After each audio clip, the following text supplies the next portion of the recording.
Good morning, viewer. Welcome to our FTV. Two plants that cause neurotoxicity and paralysis in the tiniest doses are also known to counter pain, malaria, cancer, and pests.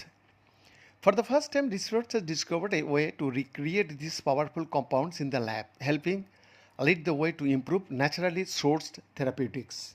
Centered on the plants Wolf's Band and Laxford, the discovery comes through a collaboration between scientists at Michigan State University and the Czech Academy of Sciences and is published in the journal Molecular Plant. Viewers, these plants have been used in different forms of medicine throughout the world for thousands of years, said MSU Alu Garrett Miller, co-first author of the paper and now in an assistant professor of biotechnology at University of Michigan Flint. We know we know they interact with our bodies in so many ways, and understanding how to create them can help provide totally new routes for testing.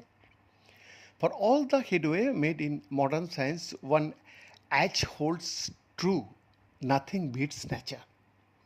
Plants are the best chemists around, upgrading their arsenal of natural compounds over millions of years to help them survive, said John Hamburger, study author and the James K.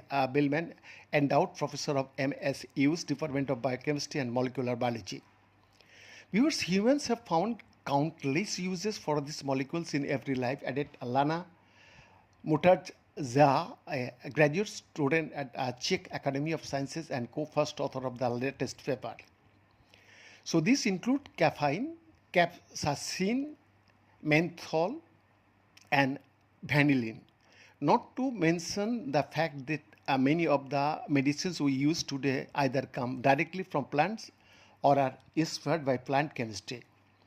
Viewers, at MSU, the Hamburger lab explores these diverse compounds, better known as specialized metabolites, and how they can be leveraged for the greater good. In recent years, his team had set its sights on Laxford, also called delphinium, for its dolphin-shaped flowers, wanting to know exactly how the plant produced a mix of toxic yet promising chemicals known as diterpenoid alkaloids.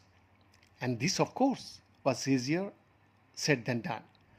Viewers, diterpenoid alkaloids were the intersections of the two oldest and largest classes of plants chemicals on the planet, and the researchers have faced on also an uphill battle to determine their mind-bendingly complex structure.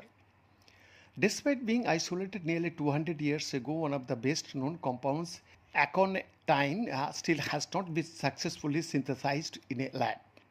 Luckily, the new project benefited early on from some serendipitous collaboration. While attending a research conference in Barcelona, Hamburger crossed paths with scientists from the lab of Thomas Palskrol at the Czech Academy of Sciences.